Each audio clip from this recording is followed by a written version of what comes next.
बता के आए हैं, तो क्या कहना चाहेंगे? देखिए, मैं यही कहना चाहूँगा कि सेठ जी का जो मैं बात कर रहा था, सेठ मायादयाल जी, उन्होंने अपनी ज़िंदगी में द बेस्ट लिमिज की थी।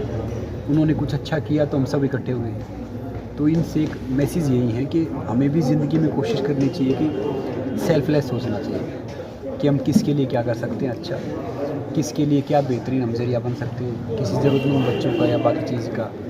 क्योंकि क्या है कि अपने लिए सब जी रहे हैं, अपने लिए सब कर रहे हैं, किसी के लिए कुछ करके जाएंगे, कुछ हम करेंगे तो तभी तो फ़ायदा है। और आजकल देखो ढेर सारी नेगेटिविटी हो गई है, ढेर सारी चीज़ें हो गई हैं, तो इसमें हम एक शुरुआत कर सकते हैं। और मैं कह रहा हूँ कि कई ढेर सारे पेड़ है, वहाँ पे पेड़ लगाओ, पेड़ की अहमियत नहीं है। अगर मरुस्थल में पेड़ लगाओगे ना तो उस पेड़ की बहुत अहमियत है।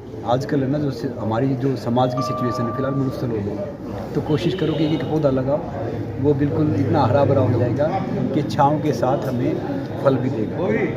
ये चिंता मत करो किसी ने हमारे साथ क्या किया, किसी ने कुछ बोला, वो उनका कर्म है, अपना कर्म तो हम जानते हैं ना। तो मेरा यही रहता है कि जाके हम थोड़ा सा डिफरेंस कर सकते हैं, बस वो करो।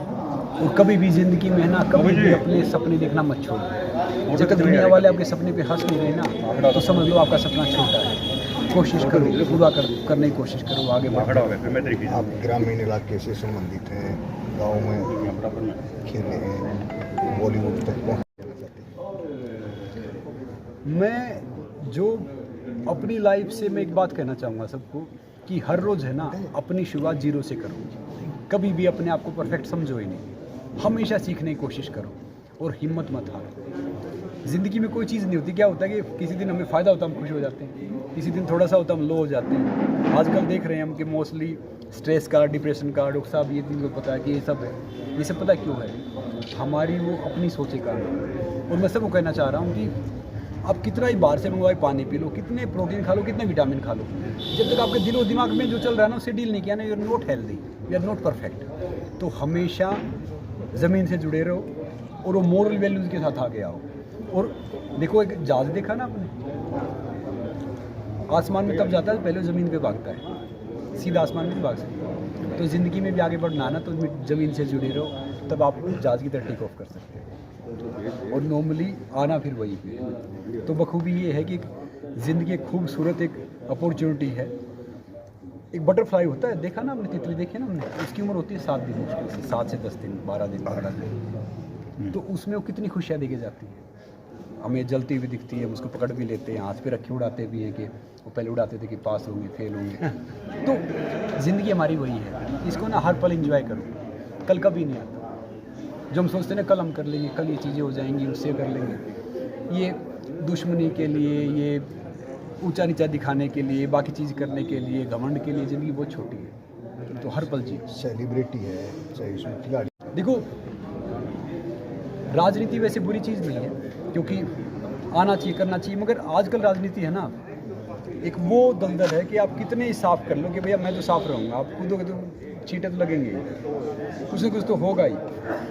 और जो राजनीति का काम है ना, पहली राजनीति क्या होती थी कि एक साफ सही तरीके से होती थी। आजकल देखो, नेता का मतलब क्या होता है? ताने, नेता ताने। वो बाप बेटे का नहीं होता, तो आपका मेरा काम होगा। मतलब नेता, वो नेता, एक तो नेता होता है, नेता लीडर कौन होता है? लीडर वो होता है जो सबको साथ लेके चलता है, सबके साथ ना के राज करने के लिए होता है। मगर आजकल इसका मतलब थोड़ा डिफरेंट हो गया। मैं किसी को भी देख लो, मैं किसी का नाम तो लूँगा नहीं क्योंकि मैं किसी पार्टी में हूँ नहीं। मैं कह रहा हूँ कि जिसने थोड़ा सा कुछ किया है ना, लोग उसको याद करते हैं। अपने लिए, अपने परिवार के लिए तो दुनिया वो कर रही है। तो मैं तो यही कोशिश करूँगा कि मैं राजनीति में कभी ना हूँ। जितना राजनीति से दूर रह के हम समाज के लिए, देश के लिए कुछ कर सकते हैं ना, वो बेहतरीन है। राजनीति में क्या है कि अब कल का कोई भरोसा नहीं है, मगर मेरे हिसाब से क्या है कि राजनीति में अगर आप आते हो तो इससे बड़ा कोई जरिया नहीं है लोगों की सेवा करने का, अगर वो सेवा दिल से करो। यहाँ पे हम देखते हैं, मैंने अब्दुल कलाम साहब से मुझे मौका मिला मिलने का, और एक बाहर के प्रेसिडेंट थे, नाम भूल गया, उनका मौका मिला।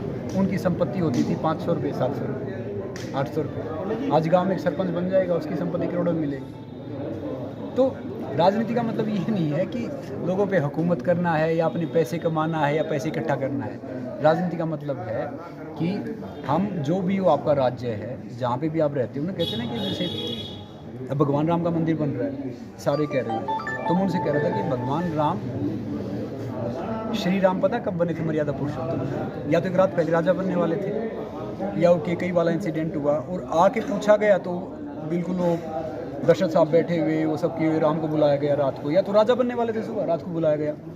तो उसने कहा कि क्या हुआ ये, पिताजी की ऐसी हालत की? बोले कि आपके पिताजी को पुत्र मोह हो गया है। बोले मतलब क्या? मैंने बोला था कि राम को 14 साल के वनवास दो और भरत को राजा बना दो।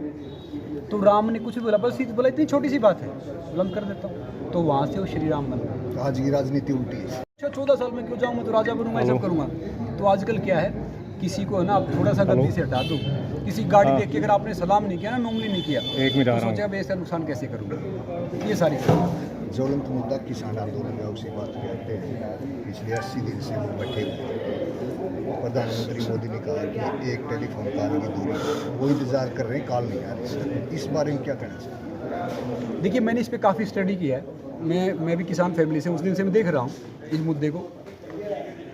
अब जो जेन्युइन फार्मर है ना, जो जेन्युइन किसान है, उसको ये नहीं पता कि एमएसपी क्या होता है, फुल फॉर्म एमएसपी की क्या है। सही मायने में मुझे भी नहीं पता फुल फॉर्म एमएसपी क्या है।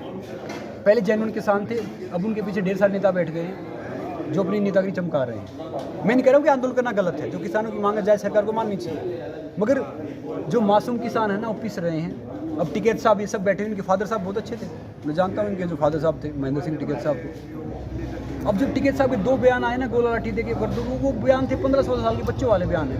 वो कहाँ से मतलब समझौते करने वाली बात है। एक आपको पता है कावड़ लेने जाते थे पहले, मेरे गांव से कावड़ लेने पता कौन जाता था? जो बिल्कुल गांव से बिल्कुल फ्री होते थे कि भैया फ्री खाना खाएंगे, सारी चीज़ें करेंगे, फिर वो करेंगे, अच्छे जाते थे, कुछ वो भी जाते थे। अब जो मैंने देखा ना, नॉर्मली मैं जो स्टडी कर रहा हूँ, देख रहा हूँ, तो वो जिस हिसाब से प्रोटेस्ट कर रहे हैं, जिस हिसाब से नॉर्मली सेलिब्रिटी आ रहे हैं, जिस हिसाब से बाहर से कर रहे हैं, तो इस चीज़ को है ना समाप्त होने नहीं देना चाह रहे, इस चीज़ को बढ़ा रहे हैं। नहीं, जो मौजूदा सरकार है, केंद्र सरकार, देखिए सरकार, ये पहले मैं आपको बताऊं, ये बिल सेम कांग्रेस लेके आने वाली थी 2014 में, 13-14 में, फिर सरकार नहीं आई, क्योंकि उनमें क्या था कि उनमें हिम्मत नहीं थी पास करने की, क्योंकि वो सरकार में 10, वो कहते हैं घर में अगर फादर बड़ा होता है सब भाई बेटे डरते हैं, उसमें कोई फादर था ही नहीं, तो सारे बाप ही थे। तो फिर ये सरकार आ गई, इन्होंने सेम बिल पास कर दिया।